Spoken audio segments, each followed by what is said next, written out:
Hello everyone, তোমরা সবাই কেমন আছো? আশা করি খুব ভালো আছো আর আমিও ভালো আছি। তো আমি সঞ্চিতা চলে এলাম তোমাদের সাথে আরও একটা নতুন ব্লগ নিয়ে। সকালে যখন ব্রাশ করতে করতে ছাদে এসেছিলাম তখন এই পেঁপেগুলো পেড়ে রেখে গিয়েছিলাম, তখন নিয়ে যাওয়া হয়নি, পরে আবার এসে এগুলো নিয়ে গিয়েছিলাম। তো এখন আমি খাবো হচ্ছে কিছু ড্রাই ফ্রুটস। তোমরা দেখতেই পাচ্ছ কি কি আছে এখানে। এগুলো আমি রাতে ভিজিয়ে রেখেছিলাম।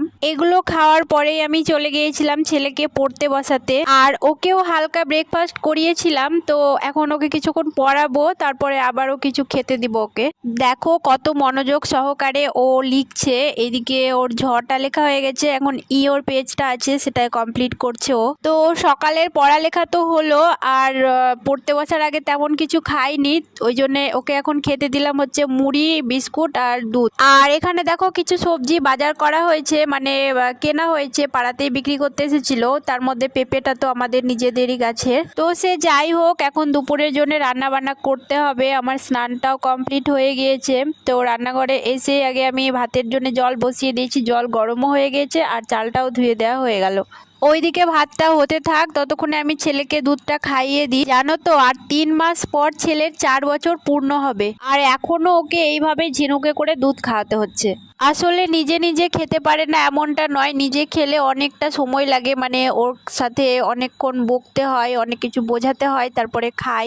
আর ছোটবেলা থেকে এইভাবেই খাইয়ে আসছি, কম সময়ের মধ্যে হয়ে যায়, ওই জন্য এইভাবেই তাড়াতাড়ি খাইয়ে দিই ওকে। দুধ খাওয়াতে খাওয়াতে এদিকে ভাতের জলগুলো পড়ে যাচ্ছিল। তো যাই হোক, একদিকে তো ভাত হচ্ছে আর অন্যদিকে আমি তরকারিটাও বসিয়ে দিব। এখানে আমি পুঁই শাক কেটেছিলাম, সাথে কিছু সবজিও ছিল, মানে আলু, পেঁপে, সাথে আরো দু একটা সবজি ছিল। মানে ভিডিওটা না আমার বেশ কয়েকদিন ধরে শ্যুট করে রাখা আছে, কি কি ছিল ঠিক মনে পড়ছে না। তো যাই হোক, আলু, কচু, পেঁপে এইসবই ছিল। পাটায় অল্প আদা জিরে বেটে নিয়েছিলাম। আর এইদিকে দেখো ভাতটা আমার হয়ে গিয়েছে, তো ভাতের ফ্যানটা আমি পাশিয়ে ফেলে দিলাম। আর এইদিকে দেখো সবজিটাও প্রায় হয়ে এসেছে। আদা জিরে বাটা দিয়েই করেছি, আর লঙ্কাটা আমি তেলের ওপরেই দিয়েছি, নামানোর আগে অল্প গরম মশলা দিয়েছি। এসবই করেই আর কি সিম্পলভাবে রান্নাটা করলাম আর কি।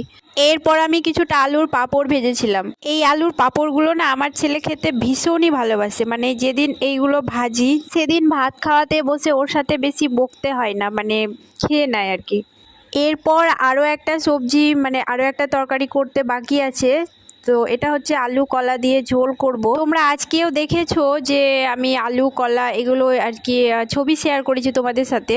আসলে আমার না কলা, পেঁপে এই ধরনের সবজি অল্প তেল মশলা দিয়েই খেতে বেশি ভালো লাগে আর কি। আর বরমশাও এখন বাড়িতে নেই, তো নিজের জন্য, মানে একা নিজের জন্য আর মাছ মাংস সেরকম ভাবে নেওয়া হয় না। আর মাও তো মাছ মাংস ডিম কিছু